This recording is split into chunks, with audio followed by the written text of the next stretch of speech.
우리의 생사화복을 지정하시는 아버지 하나님, 저희들을 생명처럼 귀하게 사랑해 주셔서 이 거친 세상, 악한 세상 가운데에서 고아와 같이 버려두지 아니하시고 지켜주시고 품어주셨던 그 은혜에 감사를 드립니다. 저희들 아무 공로 없이 그저 택하심 받은 자녀 되어서 우리들 인생길에서 주님의 손을 잡고 걸어갈 수 있음에 다시 한번 감사를 드립니다. 저희들은 지금 사순절의 시간을 보내고 있습니다. 우리들의 모든 시간을 항상 그리스도의 십자가와 부활의 빛에서 살아가기를 간절히 소망합니다. 그리스도의 십자가와 고난을 생각하면서 그로 말미암아 우리가 구속되었다는 감사의 마음으로 살아갈 뿐만 아니라 그리스도의 고난과 십자가의 길을 따라가는 그런 삶을 살아가기를 소망합니다.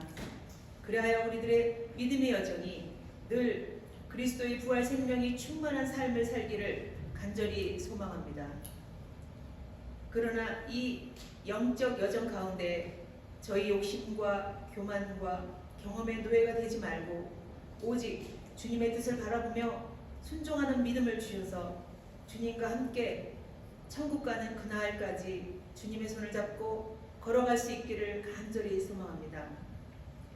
오늘도 저희 주님의 교회를 사랑해 주시는 주님, 오늘의 예배 가운데 함께 해주셔서 우리의 예배, 찬양과 기도를 기쁘게 받아주시기를 원하며 말씀을 전하실 정갑화 목사님을 축복해 주시사 성령의 충만함을 허락해 주시고 영육의 강건함과 믿음의 충만을 통하여 맡기신 사역 감사로 기쁘게 감당케 해 주시옵소서. 오늘의 증거되는 말씀도 전하는 자나 듣는 자 모두에게 생명의 말씀, 은혜의 말씀, 회복의 말씀이 되어지기를 사모합니다. 이종희 전원과 정추자 권사님의 치료 일정과 치료의 과정들이 최고의 의사들을 통하여 하나님께서 완벽하게 준비해 주셔서 예전보다 더 강건한 몸으로 회복해 주실 것을 믿고 감사드립니다. 저희 교회 성도님들의 각각의 가정의 기도 제목들, 건강의 문제들, 재정의 문제, 신앙과 자녀의 문제들을 아버지께 이 시간 올려드립니다. 주님께서 들으시고 가장 좋은 때 가장 좋은 방법으로 아버지 방법으로 응답해 주실 것을 믿고 감사를 드립니다. 또한 저희들에게 맡기신 자녀들을 위하여 기도드립니다. 그들이 아버지의 말씀과 기도로 주의 사랑으로 양육되어져서 이 시대와 다음 세대를 담당할 수 있는 믿음의 가치관을 가진 영적 리더가 될 수 있는 젊은이들로 주님의 자녀들로 키워주시기를 원하며 오늘도 이 모든 예배의 시종을 주께 의탁드립니다. 우리를 주에서 보내주신 예수 그리스도 이름으로 감사하며 기도드렸습니다. 아멘.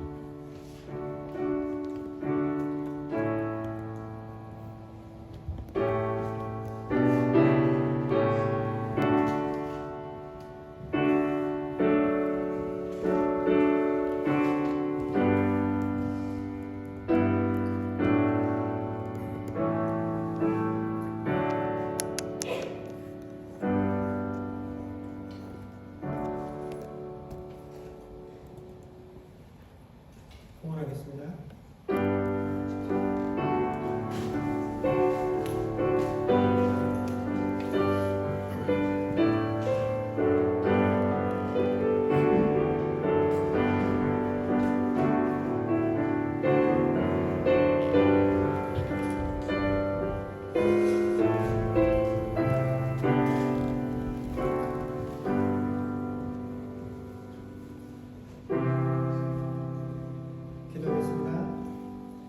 주신 하나님 은혜를 감사합니다. 지난 한 주간 동안에도 하나님께서 각 가정 가운데 허락하신 귀한 일 또한 사업장에서 일하게 하시며 내가 보는 모든 것들이 하나님께서 내게 허락하신 귀한 은혜인 것을 고백하며 예물을 드리게 하시니 감사합니다. 주정 헌금으로 또 10의 1조로 각종 감사의 제목으로 드려진 선물 가운데 우리의 중심들이 온전히 드려지게 하여 주시옵소서. 하나님, 세상의 사람들은 이 물질의 넉넉함들 속에서 큰 위로와 평안을 삼으며 또 미래를 준비할 수 있는 것으로 인하여 마음의 기쁨을 누리나 우리는 이 물질로 인하여 결코 기쁨을 누리는 것이 아니라 물질이 많고 적은과는 상관없이 하나님께서 내 삶의 주인이시며 또한 주께서 내 삶에 필요한 모든 것들을 예비하고 기다리고 계시며 현재 허락된 모든 것들이 내게 가장 아름답고 선한 것임을 우리가 믿고 고백함을 또한 감사드립니다. 하나님 늘 하나님으로 인하여 기뻐하는 인생들 되게 하시고 물질의 풍요로움과 혹은 궁핍함으로 인하여 우리의 마음들이 거기에 빼앗겨 물질로 인하여 기뻐하거나 또 낭망하는 일 없게 하여 주시옵소서. 바로 그 원하옵기는 주님께서 허락하신 그 일들을 감당할 수 있도록 하나님 육신의 강건함들을 허락하여 주셔서 우리가 이른 아침부터 늦은 저녁까지 일하고 때로는 밤을 새워 일할 때에도 아버지는 피곤치 아니하도록 주께서 아버지 감당할 수 있도록 하여 주시며 함께 일하는 모든 환경과 또 이 사람들과의 관계가 내 마음대로 되어지지 않고 내 뜻대로 되어지지 않는다고 할지라도 하나님 그 가운데 낙심하는 인생들 되지 않게 하시고 하나님께서 허락하시는 모든 삶의 현장들 가운데서 주의 자녀로서의 소명들을 온전히 감당할 수 있는 주의 백성들 될 수 있도록 주께서 은혜로 함께하여 주시옵소서. 주의 사랑하는 백성들 가운데 하나님 이곳에 정착하는 문제로 인하여 준비하고 진행하는 가정들이 있습니다. 하나님 그 모든 가정들 가운데 하나님께서 간섭하여 주시며 순조로운 결과들을 얻을 수 있도록 하나님께서 동행하여 주옵시고 하나님 우리가 일하는 모든 환경들 가운데서도 더 좋은 것들을 개선하고 또 준비하는 모든 발걸음들 일들과 손길들 가운데 주님께서 함께하여 주셔서 하나님께서 가장 선하고 아름다운 길로 인도하시는 은혜가 있게 하여 주시옵소서. 오늘도 피치 못할 형편들로 함께하지 못한 이들을 주께서 기억하여 주옵시고 어디에 있든지 동일한 은혜로 함께하여 주옵시고 특별히 육신의 연약한 가운데 아버지 하나님 함께 예배에 참석한 주의 백성들을 주께서 기억하사 예배 드리는 시간 동안에 이 육신의 연약함들이 온전히 예배 가운데 하나님 앞으로 나오는데 방해되어지지 아니하도록 육신의 강건함으로 함께하여 주옵소서. 감사드리며 우리 주 예수님 이름으로 기도드립니다. 아멘. 교회 소식 전하겠습니다. 김민숙 집사님께서 미국에 계신 아드님 가정 방문하기 위해서 토요일 미국에 출국하셨습니다. 3월 2일부터 3월 6일까지 가정으로 방문하셨는데 건강히 모든 일정 마치고 돌아올 수 있도록 기도해 주시면 감사하겠습니다. 다음 주일날 데이라이트 세이빙 타임이 시작이 됩니다. 기억하시고 시간 오차 없이 쉽게 준비해 주시면 감사하겠습니다. 3월 마지막 주일이 부활주일입니다. 그래서 저희가 마지막 주는 부활주일 감사예배로 하나님께 드리겠습니다. 오늘 저희 교회를 처음 방문하시는 분이 계십니다. 우리 예배 후에 함께 식사 교제하시면서 교제 나눠주시면 감사하겠습니다. 하나님 말씀 보겠습니다. 하나님 말씀 에베소서 4장 1절에서 2절까지 말씀입니다.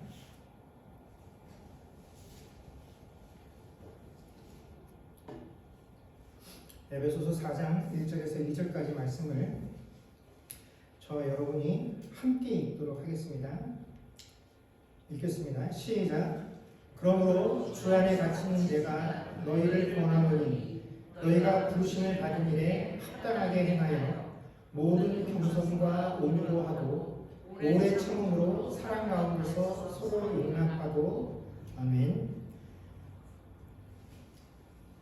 저희가 지난주까지 에베소서 3장에서 이미 구원받아서 하나님의 백성 되어진 그 에베소 교인들을 향하여 바울 사도가 너희가 하나님의 자녀로서 이렇게 되기를 원한다라고 하는 세 가지 권면의 내용들을 그가 기도하고 있다는 사실들을 살펴보았습니다. 에베소서 1장부터 3장까지는 이렇게 하나님의 자녀가 되어진다라는 것이 어떠한 의미를 품고 있는 것이고 그 자녀들이 향한 하나님의 뜻이 무엇인지를 가르쳐주는 것이 1장부터 3장의 내용이었다라고 한다면 에베소서 4장부터 6장까지의 내용은 바로 그렇게 하나님의 은혜를 통하여 하나님의 자녀가 된 백성들이 그렇다면 이 땅에서 하나님의 백성으로 살아간다라고 하는 것이 도대체 무슨 의미이고 이 땅에서 어떻게 살아야 하는지에 관한 내용들을 담고 있는 것이 에베소서 4장부터 6장까지의 내용입니다. 그러면서 이 모든 이야기의 시작 가운데 그렇다면 신자가 과연 이 땅에서 어떻게 살아야 하는지에 대한 그 지상 명제, 그 명제의 첫 번째를 이 한마디로 추격하라고 있는데 뭐냐면 부르심을 받은 일에 합당하게 행하라라는 것입니다. 이것이 이 땅을 살아가고 있는 신자들에게 부여된 가장 크고 중대한 하나님의 명령이다라는 것이죠. 부르심 받은 일에 합당하게 행하라라는 것입니다. 여러분 이 구절은 짧지만 이 짧은 구절 안에 매우 중요한 사실들을 함축하고 있는데 그것이 어떤 것이냐면 우리가 예수 그리스도를 통하여 하나님과 이 피조물 사이의 관계가 단절되어 있었는데 예수 그리스도께서 우리의 죄를 대신하여 십자가에 죽으시고 우리가 예수 그리스도를 믿음을 통하여 하나님의 자녀로서 이 관계가 회복되어지게 되었습니다. 그래서 다시 하나님과 우리 사이의 관계가 하나님 아버지와 하나님의 자녀가 되어지는 관계를 형성하게 되었는데 자 이렇게 아버지가 되고 자녀가 되어지는 이 관계 속에서 이 모든 것들을 이루어 나가시는 그 주도권 이 누구에게 있느냐 하는 것을 오늘 바울 사도는 우리에게 우리가 하나님을 찾거나 부른 것이 아니라 하나님께서 우리를 부르셨다라는 말씀을 통해서 하나님을 믿는 우리 기독교 신앙인 우리 신자들이 가지고 있는 모든 신앙의 주도권이 전적으로 누구에게 있다고요? 하나님께 있다라는 것을 바울 사도가 우리에게 다시 한번 강조하고 있습니다. 그러면서 우리의 모든 신앙의 주도권이 하나님에게 있기 때문에 우리는 그 하나님께서 우리를 부르신 그 일에 합당하게 행하는 것 이것이 우리의 목표다라는 것을 강조하고 있죠. 그러면서 그럼 도대체 이게 무슨 의미냐 하는 것을 지금 바울 사도가 내가 처해 있는 상황들을 통해서 에베소 교인들에게 설명을 해주고 있습니다. 지금 바울은 어떤 상황에 처해 있냐면 주 안에서 갇힌 내가라는 말로 자신의 상황을 설명하고 있습니다. 이 상황이 지금 어떤 상황이냐면 바울 사도가 에베소 교회를 향해 쓴 이 에베소서라는 서신은 바울이 로마 감옥에 갇혀 있을 때 기록한 내용입니다. 근데 왜 바울 사도가 로마 감옥에 갇히게 되었느냐? 우리가 잘 아는 것처럼 바울이 복음을 전하는 과정 가운데서 로마 감옥에 갇히게 되죠. 근데 막상 복음을 전하다가 바울 사도가 이 로마 감옥에 갇히게 되니까 바울 사도가 이 감옥에 갇히게 된 상황을 바라보는 모든 사람들은 두 가지로 이 상황을 판단하기 시작합니다. 근데 첫 번째는 어떤 경우냐면 바울이 하나님의 복음을 전하다가 감옥에 갇히게 되었다는 이 상황, 이 사실 때문에 혹시라도 세상에 아직 복음을 듣지 못한 사람들이, 아직 예수에 대해서 알지 못하는 사람이 예수를 전하던 이 바울이 감옥에 갇혔네라고 하는 이 상황 때문에 예수를 믿거나 전한다고 하는 이 행위가 혹시 죄가 되는 것은 아닌가, 뭔가 잘못된 일은 아닌가 하는 부정적인 인식을 세상 사람들에게 전해주지는 않을까. 그래서 복음을 듣지도 못한 사람이 처음부터 기독교에 대해서, 복음에 대해서 부정적인 견해를 갖게 되지 않을까 하는 그런 근심 어린 마음으로 이 상황을 지켜보는 사람들이 있었는가 하면, 또 다른 사람들은 어떤 경우냐면 바울이 진짜 하나님의 복음을 전하는 올바른 사도였다라고 한다면, 그가 욕심 없이 하나님의 부르심에 합당하게 행하는 자였다라고 한다면 하나님께서 그를 과연 감옥에 가두어지는 그런 상황을 허락하셨겠느냐 하는 것입니다. 즉 바울이 하고 있는 그 행위, 그는 복음을 전한다라고 예수를 위해서 산다라고 말을 했지만 실제로 그가 하고 있는 그 행위는 하나님 보시기에 흡족하지 못한 뭔가 잘못된 것이었기 때문에 하나님께서 그를 감옥에 가둔 것이다, 이런 결과가 나오도록 하나님께서 내버려 두신 것이다 라고 하는 것으로서 어떻게 보아도 바울이 하고 있는 이 사역을 의심하고 그가 지금까지 이루었던 그 모든 사역의 결과들을 의심하고 무시하는 그런 견해로 이 바울의 상황을 바라보고 있는 것이었습니다. 그래서 바울이 감옥에 있는 이 상황 때문에 사람들이 복음에 대해서 부정적인 견해를 갖든지, 아니면 바울이라는 인물 자체에 대해서 부정적인 견해를 갖든지, 무엇이 되었든지 간에 현재 바울이 처해 있는 이 상황은 믿는 많은 사람들에게 혹은 믿지 아니하는 사람들에게 굉장히 부정적인 인식으로 각인되고 인식될 수밖에 없는 그런 상황이었다라는 것입니다. 그런데 바울이 이 로마 감옥에 갇혔을 때 에베소서만 쓴 것이 아니라 빌립보 교인들을 향해서 빌립보서도 기록을 하게 됩니다. 그런데 이 빌립보서를 기록했을 때 빌립보 교인들에게 바울이 지금 내가 처해 있는 이 상황에 대해서 뭐라고 설명을 하냐면, 내가 지금 이 시위대 뜰 안에, 이 시위대 군대가 머무는 곳에 이 감옥 안에 갇혀 있는 것, 이게 이곳에 드나드는 많은 사람들에게 복음을 전할 수 있는 계기가 되어서 나는 이 감옥에 갇힌 상황이 오히려 기쁘다라고 빌립보 교인들을 향해서 서신을 썼다라는 것입니다. 자, 세상에 많은 사람들, 믿는 형제들이든지 믿지 아니하던 자들이든지 내가 처해 있는 이 상황을 보면서 모든 사람들이 대부분 부정적인 시선을 가지고 내 처지와 내 환경들을 판단할 때 정작 그 감옥에 갇힌 본인, 이 당사자인 바울 사도는 어떻게 해요? 내가 하나님의 복음을 전할 수 있어서 너무나 기쁘다라고 이 상황을 판단하고 있다는 것입니다.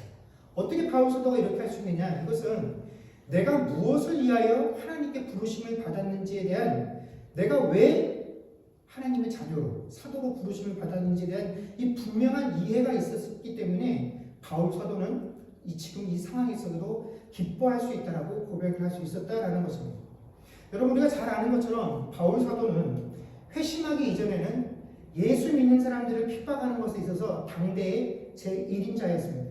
그래서 바울이 회심했다라는 이야기를 많은 크리스천들이 듣게 되었을 때 이 주님의 제자들이 바울이 회심했다라는 이 사실을 인정하지 못했습니다. 아니, 인정하고 싶어 하지 않았습니다. 왜냐하면 그 전에, 회심하기 이전에 이 바울 사도가 교회에 입힌 피해가 너무나 막심하고 극심했기 때문에 이 신자들이 생각하기에 이 바울 사도가 차라리 예수를 믿지 않아서 지금까지 교회를 핍박하고 그리스도인들을 핍박했었던 이 상황에 대해서 하나님 앞에 정죄함 받기를 원했기 때문에, 그만큼 바울 사도에게 쌓인 그 원한이 깊이가 컸기 때문에 차라리 예수를 안 믿었으면 좋겠다라고 여겼다라는 것입니다. 그래서 바울 사도가 예수를 믿고 회심했다는 이야기를 들어서 또 누구 한 사람 바울 사도를 찾아가지 않았습니다. 그럴 때 예수님께서 아나니아에게 나타나셔서 아나니아에게 가서 바울 사도를 만나라라고 이야기를 하시죠. 그러면서 예수님께서 이 아나니아에게 뭐라고 말씀하시냐면 사도행전 9장 15절에 주께서 이르시되 가라, 이 사람은 내 이름을 이방인과 임금들과 이스라엘 자손들에게 전하기 위하여 택한 나의 그릇이라라고 아나니아에게 말씀하셨고, 이 이야기를 듣고 나서 비로소 아나니아가 바울 사도를 찾아가서 바울 사도와 교제를 나누기 시작하고 주님의 제자들과 그 아나니아를 통해서 바울도 교제를 나누기 시작합니다. 여러분, 하나님께서 바울을 당신의 자녀로 부르신 이유가 뭐라고요? 복음을 전하기 위해서였다라는 것입니다. 바울 사도도 이 사실을 명백하게 인지하고 있었죠. 그렇기 때문에 지금 내가 이 로마의 감옥에 갇혀있는 상황이 내가 하나님께 부르심에 받은 그 이유, 그 목적에 합당하게 행하다가 내가 이 감옥에 왔기 때문에 나는 거리낄 것이 없다라는 것입니다. 그리고 감옥에 갇히게 된 이 상황조차도 결국에는 하나님께서 나를 부르신 그 일을 이루시기 위함이다라는 것을 내가 믿기 때문에 나는 이 안에서도 당신이 나를 부르신 그 일에 알맞게 행할 수 있게 오히려 기쁘고 감사하다라고 이야기할 수 있었다라는 것입니다. 우리가 신앙생활하면서 많은 성도들이 갖게 되는 큰 오해 중에 하나가 뭐냐면 우리가 정말로, 내가 정말로, 혹은 내 주변에 있는 형제 자매가 정말로 하나님의 뜻에 합당하게 신앙생활을 하고 있다라고 한다면, 그가 하고 있는 모든 삶의 행위들이 하나님 보시기에 합당하다라고 한다면 그가 하고 있는 그 모든 행위들은 결국 결과적으로 형통한 결과를 맞이해야만 한다라고 우리들은 생각들을 합니다. 내가 하고 있는 일, 그가 하고 있는 일들이 주변 사람들에게 인정을 받고 그 결과를 통해서 존귀히 여김 받아야 된다라고 생각을 합니다. 왜냐하면 하나님의 뜻에 합당하기 때문에. 그렇다면 하나님께서 잘 되는 쪽으로 모든 것을 인도하실 것이다라고 기대하기 때문에 그렇습니다. 아니, 우리는 그래야만 한다라고 여기며 신앙생활을 합니다. 이것이 일반적인 종교의 특성이죠. 여러분, 세상에 많은 종교들을 가지고 있는 사람들이 왜 그들의 신을 믿고 그들의 신을 섬기는 일들을 합니까? 왜 신앙행위를 합니까? 이 모든 것들의 원초적인 이유가 뭡니까? 결국은 내가 하고 있는 일이 다 잘 돼서 그 잘됨으로 내가 한 모든 행위에 보상을 받고자 하는 것입니다. 그리고 내가 하고 있는 이 일들이 신의 뜻에 합당하다는 것을 다른 사람들의 말과 권위를 통해서 인정받고자 하는 것이 모든 신앙행위의 특징입니다. 우리들도 그런 마음을 가지고 주를 섬기는 그 일들을 하고 있죠. 그러나 성경이 신자에게 말하고 있는 부르심에 합당하게 행한다라는 것은 우리가 어떤 행위를 했을 때 그 행위를 통해서 내가 1차적으로 먼저 영광을 얻고 이렇게 세상 사람들에게 영광을 얻는 내 모습을 통해서 그 다음에 하나님께서 영광을 얻는 것, 이것이 우리가 하나님 뜻에 합하게 행하고 있는 증거가 될 수 없다라는 것입니다. 오히려 세상 사람들의 안목으로 또 세상 사람들의 평가를 볼 때는 야, 저 사람 뭐 예수 믿는다고 하면서 저렇게밖에 안 돼. 저가 믿는 예수는, 하나님은 이 정도밖에 안 되나? 그의 인생은 실패야 라고 들을 수 있는 그런 평가밖에 들을 수 없는 실망스러운 결과를 가지고 산다라고 할지라도 신자인 우리 자신은 얼마든지 하나님께서 나를 부르신 그 이유에 합당하게 행한 결과다라고 인정할 수 있어야 한다라는 것입니다. 오히려 신자가 내가 행하고 있는 이 일들이 하나님의 부르심에 합당하게 행하고 있다라고 판단하는 근거는 이것이 잘되고 세상 사람들의 인정을 받기 때문에 그런 것이 아니라, 비록 세상 사람들의 안목에는 그렇지 못하다라고 할지라도 내가 하나님의 계획 속에 들어가 있다는 그 사실만으로도 내가 기뻐할 수 있는 일이다라고 한다면 여러분, 그것은 얼마든지 하나님께서 나를 부르신 일에 합당하게 행하고 있는 일이다라는 것입니다. 하나님께서 주시는 평안함이 그 일에 대한 결과이고 증거인 것이지 세상 사람들의 인정에 달려있는 것이 결코 아니다라는 것입니다.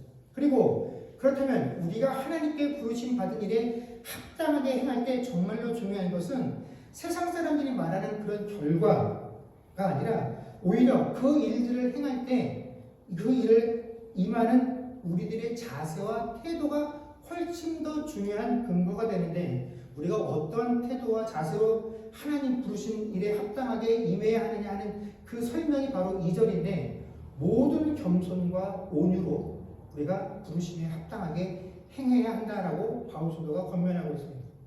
여러분, 사실 성도가 이 세상을 살아가면서 세상적인 일이든 그게 신앙과 관련된 일이든지 간에 우리가 스스로 내가 이 땅을 살면서 온유하게 살아야지, 겸손하게 살아야지 하는 그런 것들을 목표로 삼고 산다고 한다면, 사실 우리는 믿지 아니하는 사람들과 크게 차이가 없는 삶을 살 수밖에 없습니다. 왜냐하면 믿지 아니하는 사람들 중에서도 얼마든지 내가 이 땅을 살아가면서 내가 원하는 그 목적들에 도달하기 위해서, 내가 원하는 결과들을 얻기 위해서 처세술의 일환으로서 내 속마음은 그렇지 않은데 얼마든지 겉으로 온유하고 겸손한 사람인 척 하며 살 수 있다는 것입니다. 우리는 그 내면을 다 확인할 방법이 없어요. 겉으로 보여지는 모습을 통해서 그 사람이 참 겸손하다, 온유하다라고 인지할 수 있다는 것입니다. 아니면 실제로 이 사람이 정말 인격적으로 성숙한 사람이어서 내가 세상을 살아가면서 내가 이 세상에서 최고의 가치, 내가 이루고자 하는 최고의 목적은 세상에서 어떤 성공을 거두는 것이 아니라 인격적으로 훌륭한 인품과 성품을 갖추는 그런 사람이 되는 것이야 하는 것이기 때문에 내가 정말 온유한 사람, 겸손한 사람 되는 것을 최고의 가치와 목적으로 삼고 살아가는 사람이 있을 수도 있다는 것입니다. 심지어는 어떤 경우에 천성적으로 성격이 소심해요. 겁이 많아요. 그래서 자기 주장을 다 말하지 못하고 사는 사람이 있습니다. 이런 사람들은 본의 아니게 온유하고 겸손한 삶을 살 수밖에 없는 사람들이 있습니다. 또 이와는 반대로 다른 사람들에게 대접받고 싶어서, 인정받고 싶어서, 높임을 받고 싶어서 내 모든 것들을 억누르고 속마음은 그렇지 않은데 속으로는 골병이 되는데 겉으로 아닌 척 하면서 사는 사람들도 얼마든지 있다라는 것입니다. 여러분, 이것은 기독교인이냐 불신자냐 하는 것과는 전혀 별개의 문제지. 그렇기 때문에 불신자들 중에도 그 타고난 성품이 온유한 사람들, 겸손한 사람들이 얼마든지 있습니다. 그래서 저는 믿는 사람들이 꼭 믿지 아니하는 사람들보다 더 온유하다거나 겸손하다라고 그렇게 생각하지는 않습니다. 물론 믿는 사람이 믿지 아니하는 사람들보다 더 온유하고 겸손해야 합니다. 하지만 더 온유하거나 더 겸손하다는 이러한 성품 때문에 그리스도인이 더 뛰어나다든지 아니면 그리스도인 아닌 불신자들 중에서도 더 뛰어나다, 그래서 이런 것들을 가지고 기독교가 더 뛰어나다 혹은 타 종교가 더 뛰어나다 하는 것을 평가할 수는 결코 없다라는 것입니다. 그렇다고 제가 지금 이 온유함과 겸손함이라는 것을 우리가 소홀히 여겨도 좋다 그런 말을 하는 것은 아닙니다. 오히려 반대죠.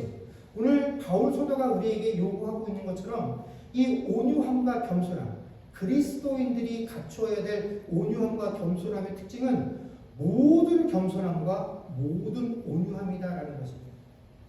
내 마음에 따라서, 내 상황에 따라서 어떨 때는 겸손할 수도 있고 온유할 수도 있지만 어떨 때는 이렇게 하지 않아도 괜찮다는 것이 아니라 내가 할 수 있는 모든 온유와 겸손함을 가지고 이 땅에 주께서 부르심에 합당하게 행하며 살아야 한다라는 것, 이것이 하나님께서 우리에게 요구하시는 수준이다라는 것입니다.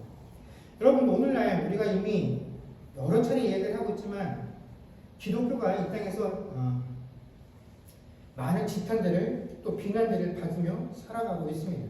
근데 사람들이 믿지 않는 불신자나 오늘날 세상이 기독교에 대해서 가지고 있는 이 거부감은 사실은 기독교가 전파하고 있는 그 내용에 관한 것들이라기보다는 그 기독교의 내용을 전하고 있는 우리 신자들의 삶의 태도와 관련된 경우가 훨씬 많다라는 것이죠.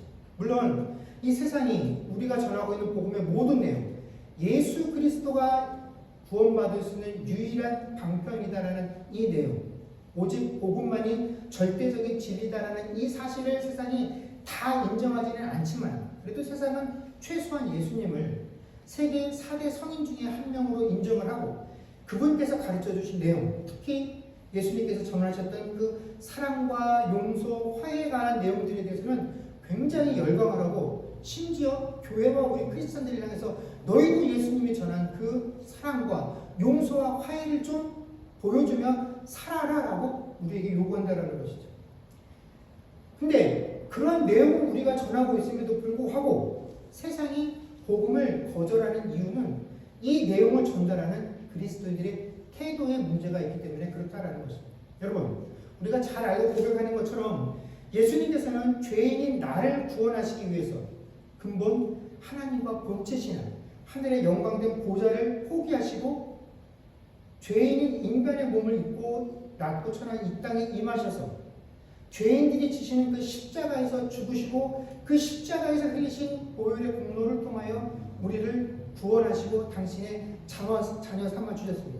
우리는 그 사실들을 믿고 고백함들을 통하여 죄로부터 구원함을 받았죠. 그런데 예수님께서 행하신 그 모든 일들을 전하는 우리는 예수님은 모든 낮고 낮음과 겸손함을 다 우리에게 몸소 행함을 통하여 우리를 죄에서 구원하셨는데 그 예수님을 통하여 구원받은 우리는 세상에 예수님께서 행하신 그 일, 주님께서 행하셔서 내가 얻은 그 일들을 전하는데 결코 낮아지지 못하는 것.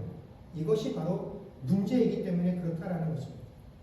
오늘날 성경은 물론이고 이 세상에서도 가장 흔하게 사용되어지고 있는 단어 중에 하나가 이 겸손이라는 단어입니다. 여러분, 그런데 그런 사실 아십니까? 이 겸손이라는 단어가요, 성경에서 사용되기 전에는 겸손이라는 단어가 세상에 존재하지 않았었습니다. 여러분, 신약 성경이 헬라어로 기록이 되어 있는데 이 신약 성경이 기록되기 전까지 이 헬라의 문화권에서는 겸손이라는 개념 자체가 존재하지 않았습니다. 그러니까 인간은 누구라도 다 어떻게 해요? 어떻게 해서라도 내가 더 뛰어나고 잘나고 능력이 있다는 것을 자랑하고 드러내는 것이 당연한 것으로 여겨지는 그런 시대였다는 거죠. 뛰어난 사람이 인정받고 능력이 없는 사람은 도태되는 것을 당연한 것으로 받아들이는 것이 그 시대의 풍조였기 때문에 그 시대는 겸손을 표현하는 단어가 존재하지 않았습니다. 그러다가 성경을 기록하면서 세상에 비로소 소개되어진 성품과 가치가 뭐냐면 바로 겸손이다라는 것입니다. 그런데 이 겸손이 사람이 자기를 낮추는 그런 잘난 척하지 않는 우리 인품에 관련되어서 소개되어진 것이 아니라 어디에서 소개되어졌냐면 하나님이신 예수님께서 하늘의 보좌를 버리시고 죄인인 인간의 몸을 입고 이 땅에 오신 그 내용을 보여주기 위해 선택되어진 단어가 바로 이 겸손이라는 단어입니다. 그렇기 때문에 여러분, 겸손은요, 그리스도를 통하여 하나님의 자녀가 되어 구원받은 백성, 변화되어졌다라고 중생한 나라고 하는 그 사람들만이 소유할 수 있는 성품이 뭐냐면 바로 겸손이다라는 것입니다. 그러므로 우리가 부르심에 합당하게 행해야 하는 것이 성도가 이 땅을 살아가는 가장 어떻게 살아가야 되는 삶의 핵심이다라고 한다면 그 핵심을 가장 잘 나타내는 우리 삶의 태도가 뭐냐면 겸손이다라는 것입니다. 우리가 믿는 사람이 세상을 살아가면서 겸손함으로 행한다는 것은 내가 구원받은 자이기 때문에 나타나야 되는 너무나 당연한 성품이 바로 이 겸손이다라는 것이죠. 여러분, 기독교가 세상에 전하는 내용이 무엇입니까? 예수 믿으면 복받고 잘 살게 된다는 것이 우리가 전하는 내용 아니죠. 우리가 세상에 전하는 것은 모든 인류는 죄인이라는 것입니다. 예수 그리스도가 아니고서는 구원받을 수 있는 길이 없다라는 것입니다. 그래서 구원받을 수 있는 유일한 방편으로서 예수 그리스도를 세상에 전하는 것이 우리가 세상을 향해 전해야 되는 유일한 내용이다라는 것입니다. 그런데 이 내용을 전하는 우리조차도 예수 그리스도께서 우리 안에 찾아오시기 전까지는 그 사실들을 인지조차 하지 못하고 있었죠. 그러다가 예수께서 우리를 불러주셔서 비로소 내가 죄인이라는 사실을 깨닫게 되고 예수 그리스도를 통하여 구원받았다라는 그 사실들을 알게 됩니다. 그런데 이 모든 과정 가운데서 내가 노력해서 얻거나 자격이 있어서 받은 것이 하나도 없었음에도 불구하고 단지 내가 먼저 복음을 들었다는 그 이유 하나만으로 지금 내가 복음을 전해야 되는 대상, 세상에 믿지 아니하는 그들보다 다를 것이 하나 없음에도 불구하고 정작 그들을 향해서 복음을 전할 때 우리는 내가 입었던 그 은혜의 내용들을 다 잊어버리고 세상을 향해서 무례함과 거만함들을 가득 담아서 복음을 전한다라는 것입니다. 그래서 우리가 전하는 그 복음을 듣는 세상이 아이러니하게도 그리스도인들이 세상을 향해서 나도 죄인이었었는데 예수 그리스도를 통하여 이제 죄로부터 구원을 받았다라는 이 내용 속에서 우리의 진심, 우리의 겸손함을 느끼기보다는 우리의 교만함들을 느낀다라는 것입니다. 나도 전에는 죄인이었습니다 라고 하는 그 말 속에서 우리가 복음을 전하는 그 대상을 향한 측은지심, 국률함들이 아니라 그들을 향한 정죄가 세상에 전달되어진다는 것이죠. 그래서 그리스도인의 삶을 보면서 정말 자신들이 죄인이었다는 그 진실됨과 겸손함들을 볼 수 없고 다른 사람들을 쉽게 용서하지 못하는 우리들의 모습들을 보면서 또 세상에서 소외당하고 있는 이들에게 교회가 더 앞장서서 포용하기보다는 오히려 힘없고 가난한 자들을 배제시키고 그런 사람들을 정죄하는 모습들을 보면서 세상이 복음을 거부하게 된다는 것입니다. 여러분, 이것이 기독교가 가지고 있는 문제지요. 나는 변화되었다라고 이야기를 하는데 가장 결정적인 변화, 신자다움의 태도인 이 겸손함이 우리들에게 없다라는 것입니다. 부르심에 합당하게 행한다라고 말을 하는데 도무지 그것이 우리 삶의 태도 가운데 드러나지 않는다라는 것이죠. 그리고 인류의 역사 속에서 드러난 기독교의 모습들은 이 기독교가 세상에서 주류가 되었을 때, 그래서 정치적으로 경제적으로나 문화적으로 우위를 점한 시점부터 기독교가 복음을 전파하는 그 행위는 매우 강압적이고 폭력적이고 차별적으로 바뀌게 되었다라는 것입니다. 그래서 복음을 거부하고 비난하는 이들에게 대해서 내가 가지고 있는 세상적인 힘들을 이용해서 그들에게 불이익을 주는 것으로 너 이렇게 해도 예수 안 믿어? 너 이렇게 해도 내가 믿는 이 기독교를 같이 동참하지 않을 거야? 그럼 내가 가지고 있는 이 세상의 힘을 가지고 너를 억압하고 너에게 돌아갈 이익을 뺏는 것으로 네가 내 말에 기울일 수밖에 없도록 해줄게 하는 식으로 우리의 의지를 관철하길 주저하지 않게 되었다라는 것입니다. 우리에게 겸손함이 없어진 것, 이것이 바로 우리의 가장 큰 문제다라는 것입니다. 그래서 우리가 이 겸손함의 태도들을 가지고 세상에 대할 때 정말 우리에게 필요한 또 다른 삶의 태도가 뭐냐면 바로 온유함이다라는 것입니다. 여러분, 온유함이라는 것은 우리가 삶에서 겪게 되는 단순히 어려움의 문제들, 이 고통의 문제들을 참고 인내하는 성품을 의미하는 것 아닙니다. 성경에서 말하는 온유라는 것은 내가 하나님보다 앞서가지 않는 것, 이것이 온유함이다라는 것입니다. 특별히 원수를 갚는 일들, 내 억울함들을 해결하는 일을 하나님께 맡기는 것, 이것이 바로 성경이 말하는 크리스찬의 온유함입니다.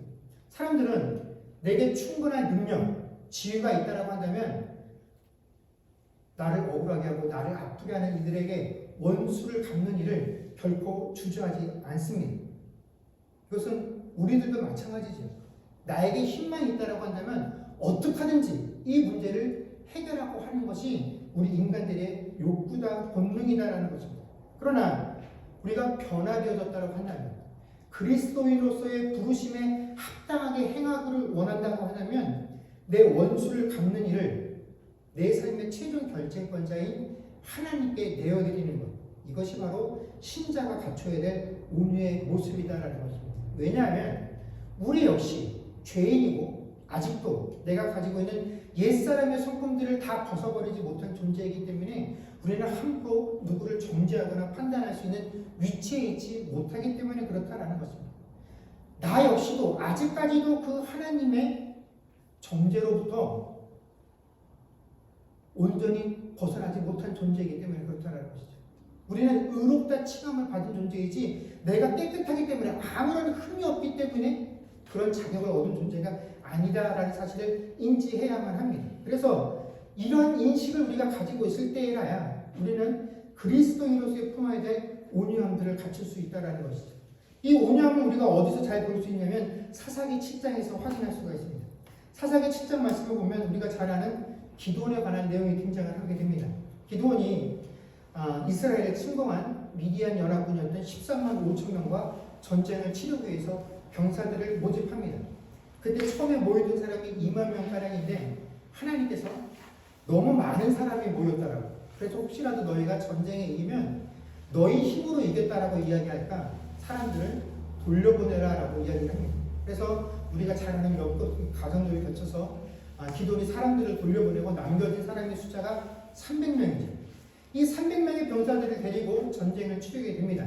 그런데 전쟁에서 대승을 거두게 되고 이 전쟁의 막바지에 기드온이 주변 지역에 있었던 여러 지파들에게 연락을 취해서 이 전쟁에서 패해서 도망가는 미디안 사람들을 추격하라고 명령을 내리게 됩니다. 이때 기드온의 명령을 받아서 함께 전쟁에 참여한 지파가 납달리, 아셀, 므낫세 그리고 에브라임 4개의 지파였습니다. 그런데 이 중에서 특별히 에브라임 지파를 향해서 기드온이 뭐라고 명령을 내리냐면 요단강 건너편에서 기다리고 있다가 이쪽으로 미디안 병력들이 도망가면 거기서 매복하고 있다가 미디안의 두 방백을 사로잡으라라고 명령을 하죠. 그래서 기드온의 전략대로 이 에브라임 지파가 요단강 건너편에서 숨어 있다가 도망가는 미디안 지파 병력들을, 미디안 군사들을 공격을 해서 이들의 지휘관이었던 오렙과 스엡을 잡아서 죽이는 큰 전과를 올리게 됩니다.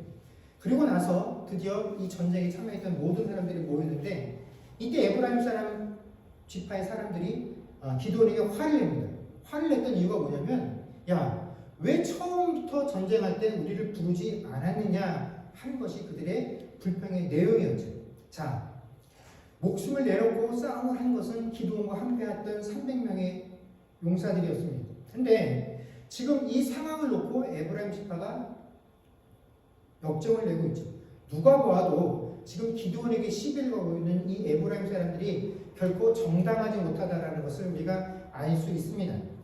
여러분, 처음에 이 미디안 사람들이 이스라엘을 침공했을 때 군대가 13만 5천 명이었습니다. 성경에서 이들이 이스라엘 해변에 어느 정도로 가득 찼냐면 마치 해변의 모래와 같은 만큼 그들의 숫자를 표현할 만큼 이스라엘에 침공한 미디안 족속의 숫자가 많았죠. 이 정도 됐으면 미디안과 이스라엘이 전쟁을 치를 것이다 라고 누구나 다 예상을 할 수 있습니다. 그리고 처음에 이 전쟁을 치르고자 기드온이 군대를 모았을 때 모였던 사람이 2만 명이나 됐었죠. 각 지파에서 모였던 사람들이. 자, 이쯤 되면 에브라임 사람들이 얼마든지 전쟁을 예상하고 전쟁에 참여할 마음만 있었다라고 한다면 참여할 수 있었습니다. 그런데 참여하지 않고 자기들이 빠질 수 있는 여러 가지 이유들을 누리다가 마지막에 그 전쟁에서 전공을 나누는 일에 자신들이 소해낼까, 그 일로 인해서 기드온에게 화를 내죠. 근데 이 상황을 접한 기드온이 자신의 정당성을 주장하는 것이 아니라 아주 비굴해 보일 정도로 그들의 마음을 달래기 위해서 애를 씁니다.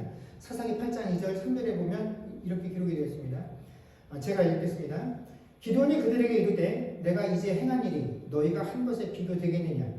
에브라임의 끝물 포도가 아비에셀의 만물 포도보다 낫지 아니하냐. 하나님이 미디안의 방백 오렙과 스엡을 너희 손에 넘겨주셨으니 내가 한 일이 어찌 능히 너희가 한 것에 비교되겠느냐 하니라. 기드온이 이 말을 하매 그때 그들의 노여움이 풀리니라. 아멘. 이 만물 포도라는 것은 제철에 가장 탐스럽게 열린, 그래서 상품성이 가장 뛰어난 포도를 의미하는 것이고, 끝물 포도라는 것은 생김새는 처음에 나온 포도와 비슷하지만 상품성이 떨어지는 그런 포도를 일컫는 표현입니다. 그래서 사람들이 별로 알아주지 않는 게 이 끝물 포도죠. 근데 오늘 기드온이 에브라임이 한 일을 어떻게 평가하냐면, 비록 너희가 한 일이 끝물 포도와 같은 일이다라고 할지라도 사람들이 가장 좋게 여기는 이 만물 포도가 훨씬 가치 있는 일을 한 것이 너희들의 일이다라고 평가해 주면서 에브라임 사람들의 공로가 내가 한 일보다 훨씬 크고 위대하다라고 평가를 해줍니다. 그러자 그때서야 비로소 에브라임 사람들이 기드온과 화해를 하죠. 여러분, 물론 이것이 기드온의 인격일 수 있습니다. 그러나 정말로 중요한 것은 기드온이 무엇 때문에 이러한 인격을 나타낼 수 있었느냐 하는 것입니다. 무엇 때문에 이런 인격의 함양이 가능할 수 있었느냐 하는 것입니다. 바로 하나님의 주권을 인정할 때 내가 이 전쟁을 행하고 나의 동족인 에브라임과 이 전과를 놓고 다투지 않는 이것이 내가 하나님께 부르신 일에 합당하게 행하는 것이다 라고 그가 그 사실을 인정했기 때문에 그는 하나님께서 부르신 이 일에 순종할 수 있었다라는 것입니다. 여러분, 사람이 성경으로 따지자면 에브라임 지파가 행한 것이 100% 잘못한 것이죠. 누구라도 그렇게 합리적으로 평가할 수 있습니다. 에브라임이 비난받아 마땅하지요. 기드온에게는 이들을 비난하고 그들을 힐난할 만한 충분한 자격도 명분도 있었습니다. 그러나 기드온은 온유한 사람이었습니다. 에브라임 지파에게 잘못이 있어서 내가 그 잘못된 일에 대해서 사과를 받아야 한다든지 아니면 주변의 많은 사람들에게 올바르고 정직한 평가를 받아야 한다라고 생각을 했다면, 그래서 그들이 행한 그 잘못에 대해서 올바른 하나님이 책임을 물어주시길 원한다라고 한다면 그는 그 일을 자신이 스스로 해결해야 되는 것이 아니라 하나님께 그 일을 맡겨야 한다는 사실을 알고 있었다라는 것입니다. 그는 비록 하나님께 명령을 받아서 하나님의 일을 행하는 사람이었지만 그 무엇을 행하고 있어서도 결코 하나님보다 앞서가지 않는 사람이었다라는 것입니다. 이것이 그가 보여준 온유함의 모습이지. 여러분, 이것이 쉬운 일이었겠습니까? 결코 쉽지 않은 일이었을 것입니다. 여러분, 사랑하는 성도 여러분, 우리는 하나님의 자녀로서 우리가 그 부르심에 합당한 자로 행하며 살아야 하겠다는 그 사실들을 너무나 잘 알고 있습니다.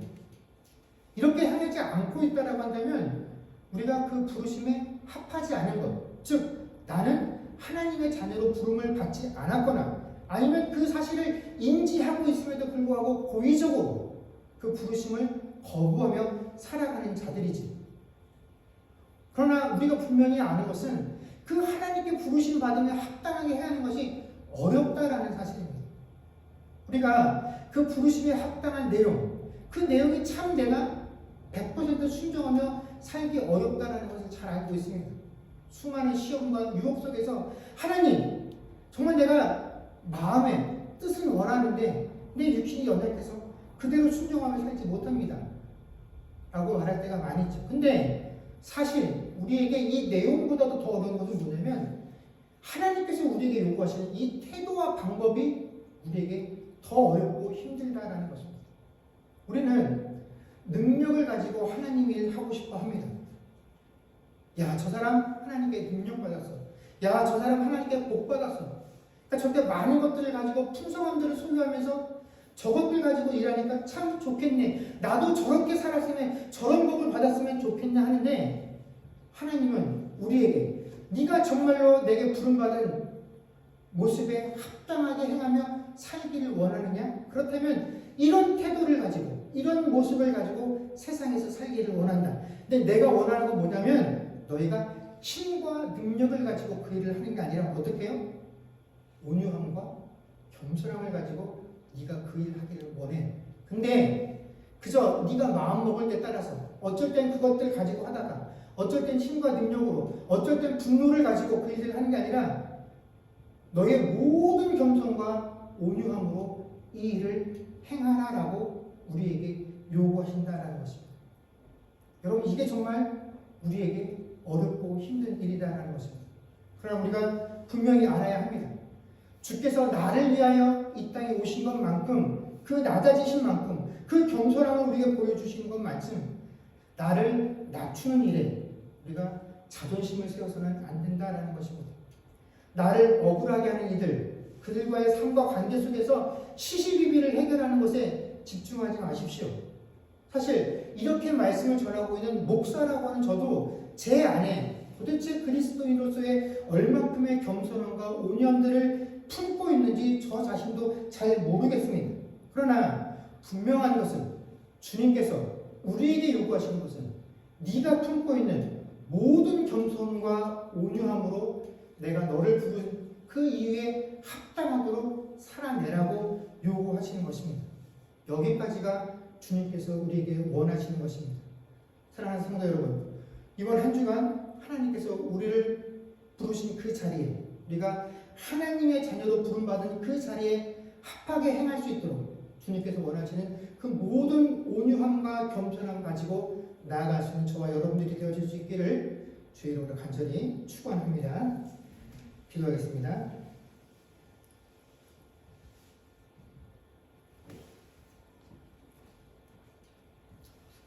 그렇습니다. 주님, 우리는 하나님의 자녀로 이 땅에 부름을 받았습니다.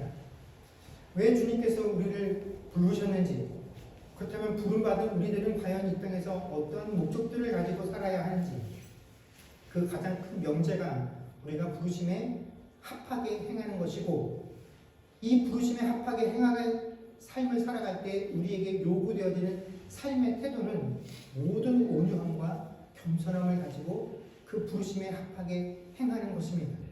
하나님, 주께서 우리를 부르신 목적, 그 내용도 참 우리가 따라가기 힘들고 어려운데, 우리에게 그 내용을 따라가면서 보여라, 갖춰라 하는 그 삶의 태도들은, 그 모습들은 더더욱 힘든 일들입니다. 하나님, 우리는 능력을 가지고 참 비굴하지 않게 남들에게 좀 더 당당하고 멋진 모습으로 신앙생활하기를 원합니다. 내가 하고 있는 이 모든 일들이 올바르고 합당하다는 것을 좋은 결과들을 통해서 세상 사람들에게 인정받고 싶고, 그 내 인정받는 삶을 통하여 하나님께 영광 돌리고 싶어 하는데, 하나님은 그렇지 않다라고 말씀하십니다. 우리에게 모든 겸손함과 온유를 가지고 우리가 세상에 하나님의 자녀로 부름받았다라는 것을 보여주라고, 행하라고 요구하고 계십니다.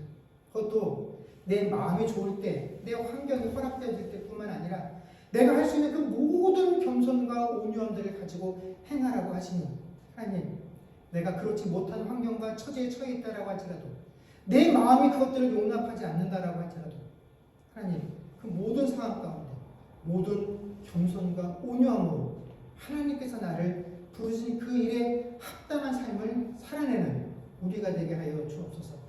감사드리며 우리 주 예수님의 이름으로 기도드립니다. 아멘. 주님 다시 오실 때까지 찬양하겠습니다.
기도하겠습니다. 지금은 우리 주 예수 그리스도의 은혜와 하나님 아버지의 크신 사랑과 성령님의 교통하심과 충만케 하는 역사가 이제 주님께서 우리를 부르신 그 목적에 합당하게 살기로 고백하는 주의 백성들, 아버지 하나님, 그 삶의 태도 가운데 모든 온유와 겸손함으로 임하게 고백하는 주의 백성들과 그들의 가정과 사업과 자녀들과 미래와 이 교회 위에 이제로부터 영원토록 함께 있을지어다. 아멘.